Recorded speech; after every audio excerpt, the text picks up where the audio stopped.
बताओ तुम कौन हो, बताओ वो किसी हैं, बताओ तुम कहाँ थे। इन जुमलों में हम कह रहे हैं बताओ, इसके लिए आपको यूज़ करना होगा इंग्लिश में टेल मी। आइए कंप्लीट स्ट्रक्चर समझते हैं।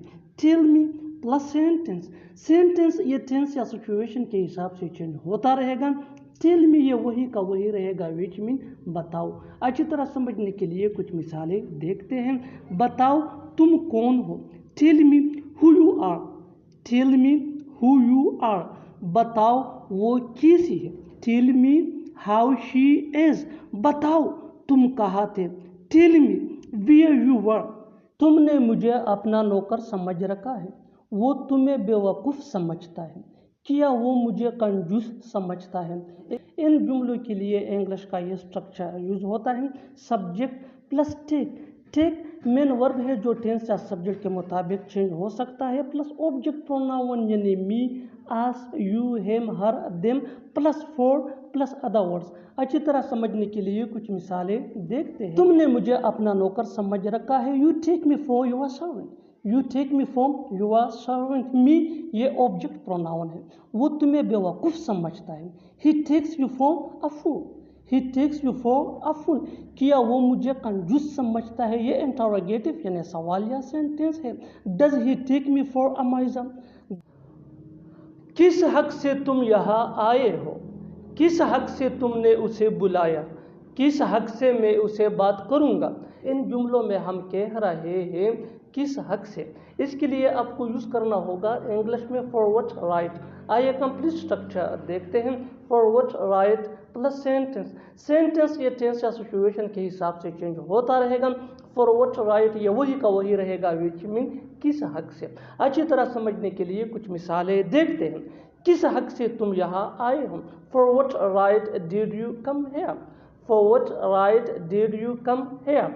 किस हक से तुमने उसे बुलाया, for what right did you invite him, for what right did you invite him. किस हक से मैं उसे बात करूँगा, for what right will I talk to him.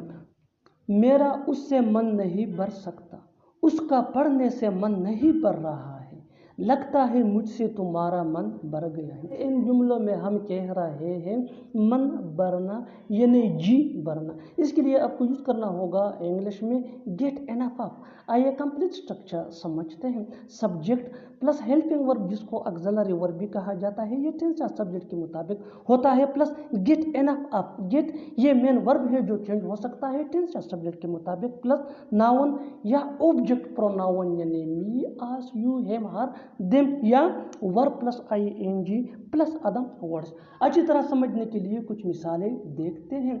मेरा उससे मन नहीं भर सकता, I can't get enough of him, I can't get enough of him. Him ये ऑब्जेक्ट प्रोनाउन है, उसका पढ़ने से मन नहीं भर रहा है।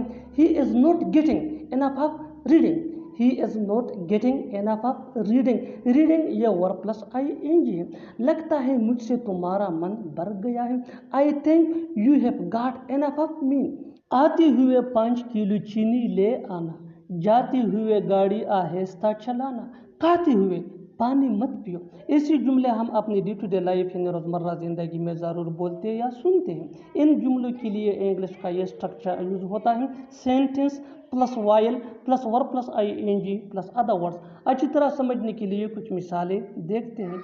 आते हुए 5 किलो चीनी ले आना, bring 5 kg sugar while coming, bring 5 kg sugar while coming. जाते हुए गाड़ी आहिस्ता चलाना, drive slow while going, drive slow while going. खाते हुए पानी मत पियो, don't drink water while eating. मैं तुमसे डरने वाला नहीं हूँ, वो मुझसे डरने वाली नहीं है, वो आपकी धमकियों से डरने वाला नहीं है। इन जुमलों के लिए इंग्लिश का ये स्ट्रक्चर यूज होता है। सब्जेक्ट प्लस हेल्पिंग वर्ब जिसको ऑक्सिलरी वर्ब भी कहा जाता है, ये टेंस या सब्जेक्ट के मुताबिक होता है, plus not plus going to be afraid of plus object. अच्छी तरह समझने के लिए कुछ मिसालें देखते हैं। मैं तुमसे डरने वाला नहीं हूँ। I am not going to be afraid of you. I am not going to be afraid of you. You ये ऑब्जेक्ट प्रोनाउन है। वो मुझसे डरने वाली नहीं है। She is not going to be afraid of me. She is not going to be afraid of me. Me ये भी ऑब्जेक्ट प्रोनाउन है। वो आपकी धमकियों से डरने वाला नहीं है। He is not going to be afraid of your threats. वो बहाने बना रही है। तुम हमेशा बहाने बनाते हो। बहाने क्यों बना रहे हो?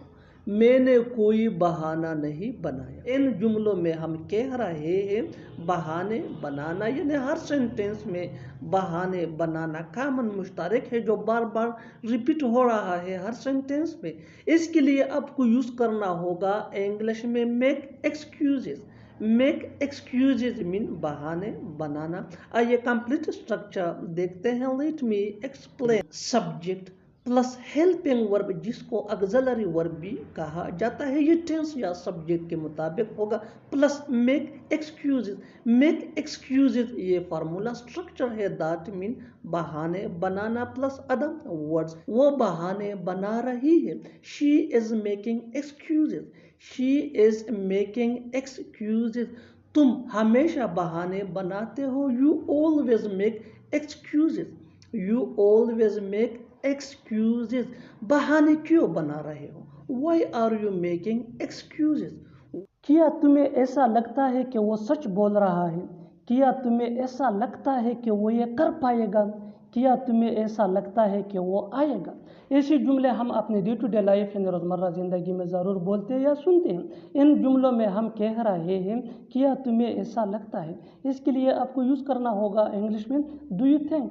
आइए कंप्लीट स्ट्रक्चर समझते हैं। Do you think plus sentence. Sentence ये टेंस या सिचुएशन के हिसाब से चेंज होता रहेगा। डू यू थिंक ये वही का वही रहेगा, विच मीन क्या तुम्हें ऐसा लगता है। अच्छी तरह समझने के लिए कुछ मिसालें देखते हैं। क्या तुम्हें ऐसा लगता है कि वो सच बोल रहा है? Do you think he is speaking the truth. Do you think he is speaking the truth. क्या तुम्हें ऐसा लगता है कि वो ये कर पाएगा? Do you think he will be able to do this. Do you think he will be able to do this. क्या तुम्हें ऐसा लगता है कि वो आएगा? Do you think he will come. बहुत हो गया, अब आंसू बहाना बंद करो। बहुत हो गया, अब रोना बंद करो। बहुत हो गया, अब चुप हो जाओ। ऐसे जुमले हम अपने डे टू डे लाइफ यानी रोज़मर्रा ज़िंदगी में ज़रूर बोलते या सुनते हैं। इन जुमलों में हम कह रहे हैं बहुत हो गया। इसके लिए आपको यूज़ करना होगा इंग्लिश में इट्स एनफ। आइए कंप्लीट स्ट्रक्चर देखते हैं। It's enough plus comma plus now plus sentence.